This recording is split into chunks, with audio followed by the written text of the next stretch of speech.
When you see a beautiful sunset or a rainbow in the sky, do you take a moment to appreciate the magnificent Creator who made it all possible? Have you ever wondered how God created the earth? The Bible gives us an amazing account of the creation of our world in just 6 days. And although science may offer its own theories, nothing compares to the divine inspiration behind the Genesis creation account. Join us as we dive into the 6 incredible days when God spoke and the earth came into existence. Day 1, Light. In the beginning, God created the heavens and the earth. Now, the earth was formless and void, and darkness was over the face of the deep. And the Spirit of God was moving over the face of the waters. Then God said, "Let there be light." And there was light. God saw that the light was good. And God separated the light from the darkness. God called the light day, and the darkness he called night. And there was evening, and there was morning, the first day. When God created light on the first day, he set the stage for everything that was to come. Light symbolizes knowledge, truth, and life. By separating light from darkness, God established order and set time in motion with day and night. He laid the foundation for the cycles that would govern the earth, reminding us of his power over chaos. Day 2, Firmament. On the second day of creation, God focused on separating the waters above from the waters below. And God said, "Let there be a firmament in the midst of the waters, and let it divide the waters from the waters." Thus, God made the firmament and divided the waters which were under the firmament from the waters which were above the firmament. And it was so. This act of division wasn't just about creating land, but also about establishing different realms of existence. The waters above the firmament represent the atmosphere and celestial bodies, while the land and seas below signify the earthly realm. By creating these distinct realms, God set the boundaries for life to flourish in his creation. The sky now served as a protective barrier, holding back the rain and allowing dry land to exist. Day 3, Dry Land and Seas. As the third day dawned, God began the process of bringing order to the watery earth. And God said, "Let the waters under the heavens be gathered together into one place, and let the dry land appear." And it was so. And it came to pass that as the earth began to dry, that God called the dry lands earth, and the gathering together of the waters he called seas. And God saw that it was good. With the dry land emerging, the stage was set for plant life to appear, signifying the start of biodiversity on earth. This separation of land and water allowed for the creation of various habitats, laying the foundation for the diversity of life that would follow. It was a crucial step in preparing the earth to become a thriving ecosystem. Day 4, Sun, Moon, and Stars.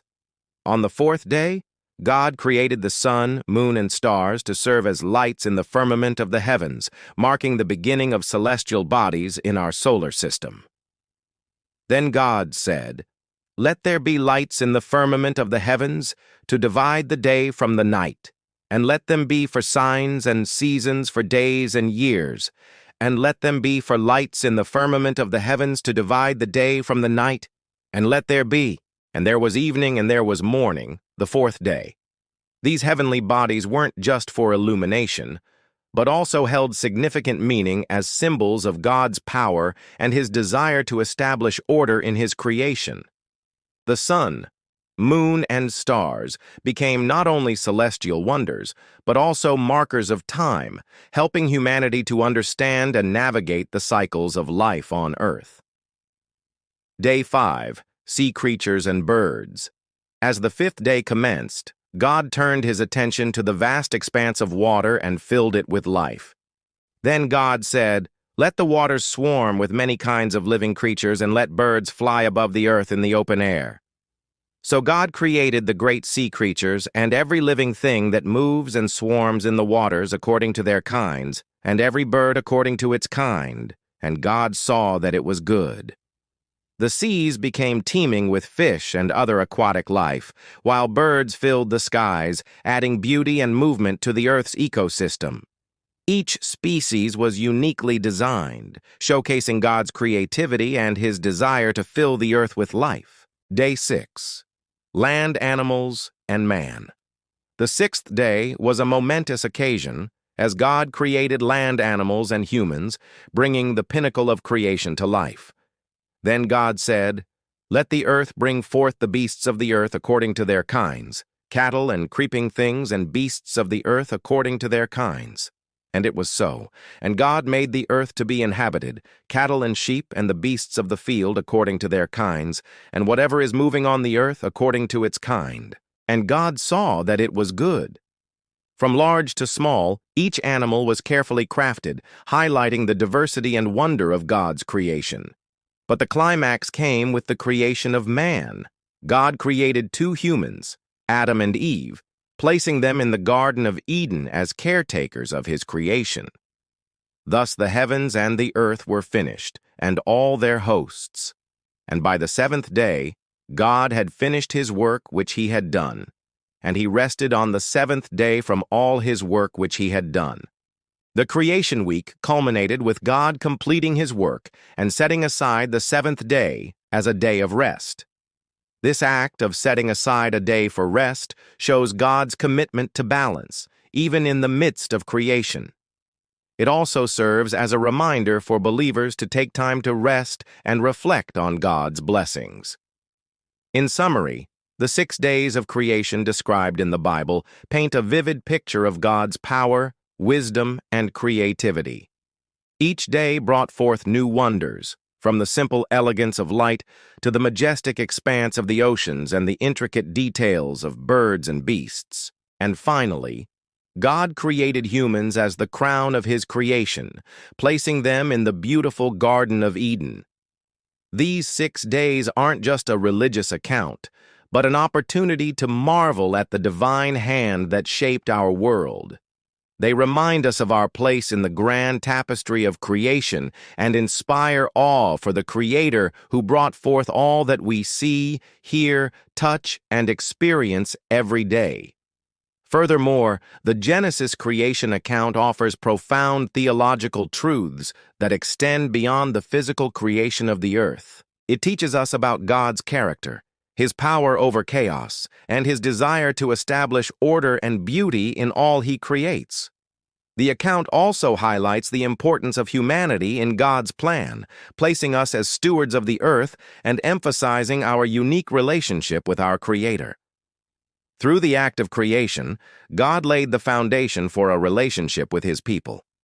By understanding the biblical account of creation, we gain a deeper appreciation for the world around us and our role within it. It serves as a reminder of the divine presence in our everyday lives and the importance of living in harmony with both the natural world and our Creator.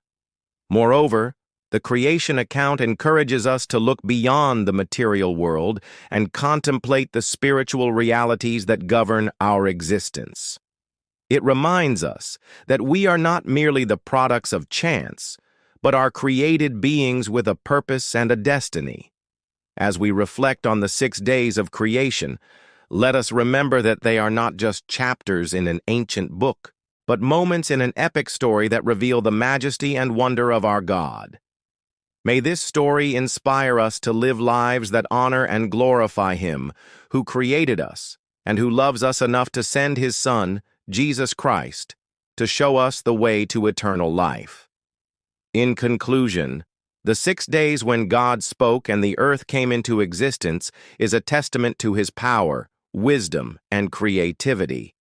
Each day brought forth new wonders, from the simplest elements to the most complex creatures, culminating in the creation of humanity. The Genesis creation account offers profound theological truths and invites us to contemplate our place in the grand tapestry of creation. As we reflect on these 6 days, let us marvel at the beauty and complexity of the world around us and the divine hand that has shaped it. May this story inspire us to live lives that honor and glorify our Creator and to find wonder in the everyday miracles that surround us.